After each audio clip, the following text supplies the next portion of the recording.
प्रणाम बड़ी माँ। जीते रहो। आपने हमें याद किया?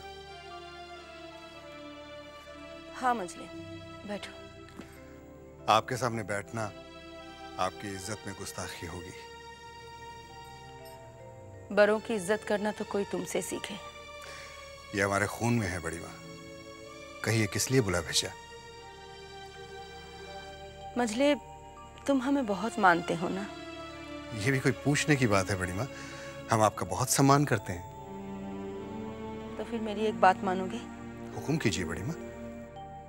तो बरसों से चली आ रही इस दुश्मनी को अब खत्म कर दो मजले। आप किस दुश्मनी की बात कर रही हैं बड़ी माँ? छेनी दत्त और तुम्हारे बीच की।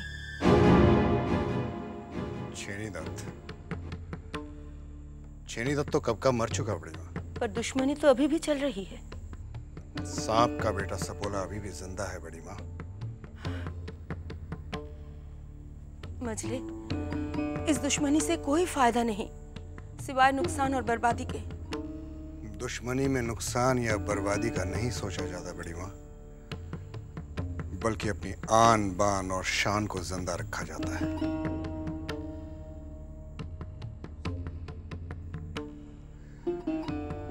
मगर क्या हम पूछ सकते हैं कि आपको इस दुश्मनी को खत्म करने का ख्याल कैसे आया?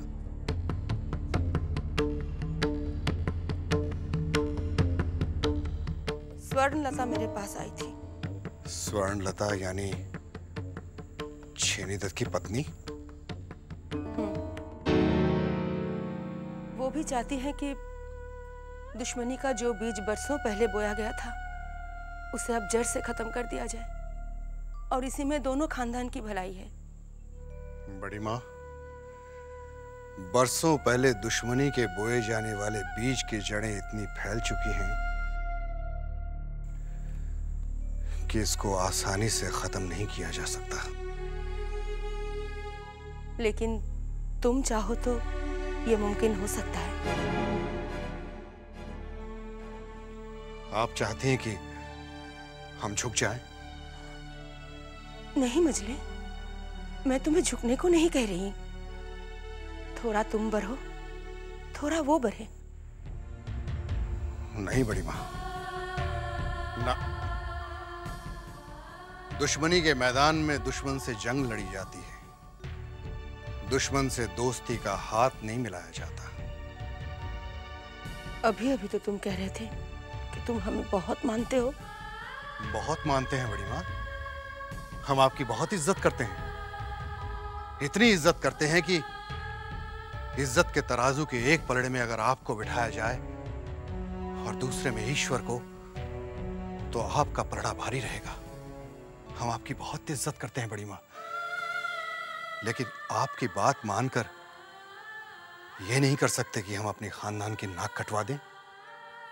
आप हमसे जान मांगिए, हम आपको अपनी जान दे देंगे, लेकिन शान न मांगिएगा बड़ी माँ, वो नहीं दे पाएंगे। मजले, तुम समझते क्यों नहीं? इस लड़ाई में तुम दोनों भाई और नन्हे की जान भी जा सकती है, और अगर मेरे बेटे को कुछ हो गया तो मैं किसके सहारे जीऊंगी बोलो?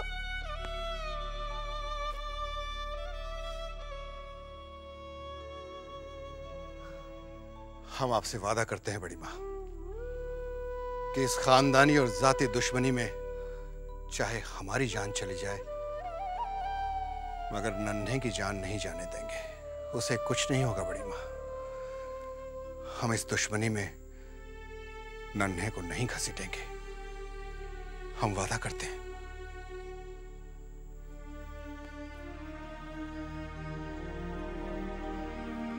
चलते हैं बड़ी माँ।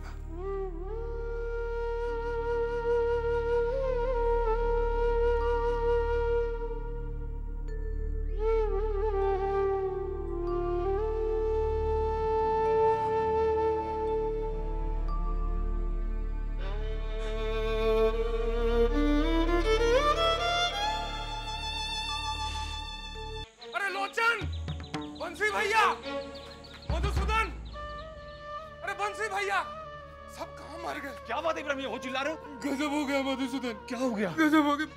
बंसी भैया कहाँ है? बंसी भैया तो नहीं है, कहीं काम से गए। बोलो क्या बात है, बोलो ना। मैं बोल क्या हुआ, क्यों रो रहे हो? मधुसूदन, मछली बाबू के पक्की के 2 घोड़ों में से एक घोड़ा मर गया। हाँ मधुसूदन, घोड़ा मर गया? मैं सच कह रहा हूँ मधुसूदन। ये तो बहुत मैं उसे अफसोस। बच्चे जैसा पाला था मधुसूदन, मेरा बच्चा था। सब कुछ शीशे की तरह साफ है। एक एक पैसे का हिसाब लिख रखा है, अच्छी तरह देख लीजिए। एक बात और बतानी थी, अपना एक घोड़ा मर गया है। तो क्या हुआ, दूसरा घोड़ा आ जाएगा। एक घोड़ा मर गया तो क्या हुआ? विदु सरकार, तुम एक काम करो, एक ऊंची नस्ल का घोड़ा देख कर आओ, हम खुद जाएंगे उसे चुनने। मगर कैसे?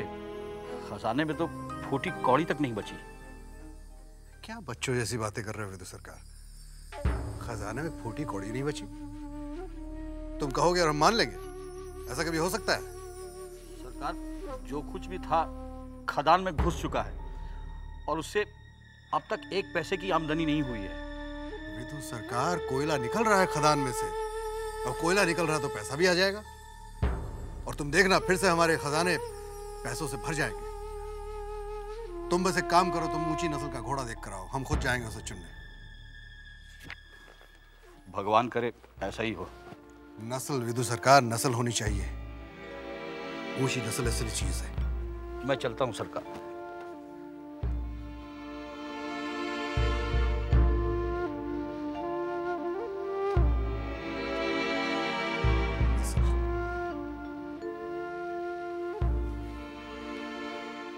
असली बात नस्ल में है। ऊंची नस्ल ही असली चीज है।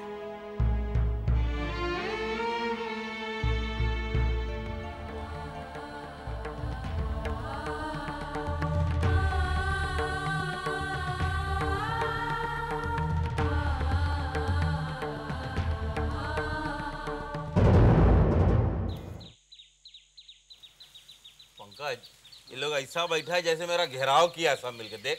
देखिए बंसी भैया, मैंने तो फैसला कर लिया है, मैं कल पक्का काम छोड़ के जा रहा हूँ। मतलब तू कभी वापस नहीं आने वाला? एकदम नहीं आएंगे। और क्या करेंगे भैया? 2 महीने से तनख्वाह नहीं मिली इन लोगों को, या कभी को नहीं मिली है। अब ऐसे में क्या करेगा कोई? अपने बाल बच्चों को भूखा तो नहीं मारेगा? सुनो मधुसूदन, सुनिए बंसी भैया, सब हमारी तरह नहीं है। अब बात क्यों नहीं समझते? हम खूब समझते हैं, समझे? थोड़ा तुम लोगों को पैसा नहीं मिला तो तुम सब हाथ खड़ा कर दिए। अरे तुम लोगों का बाप दादा भी इसी हवेली में चाकरी किया है, थोड़ा धीरज रखो। बंसी भैया, हम लोग नमक हराम नहीं है। कब तक हम अपने बाल बच्चों को ठीक रखें? अच्छा सुनो, ये बात नमक हरामी का नहीं है।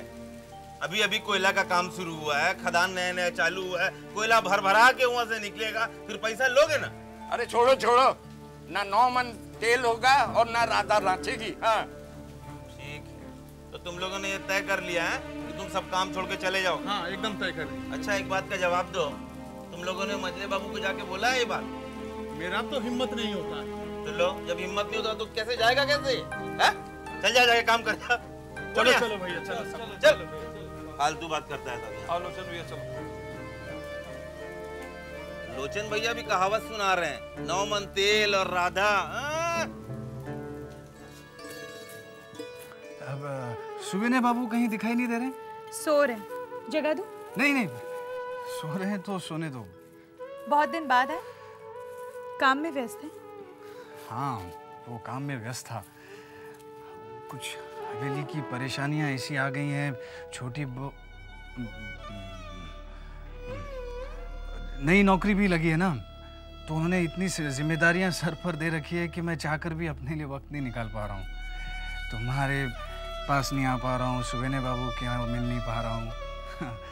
वैसे मैंने तुम्हारी खबर बीच में सुपवित्र बाबू मिले थे तो पूछी थी। मैंने उनसे पूछा था तुम्हारे बारे में, तुम कैसी हो, लेकिन उन्होंने कहा कि आजकल बहुत गुस्से में रहती हो।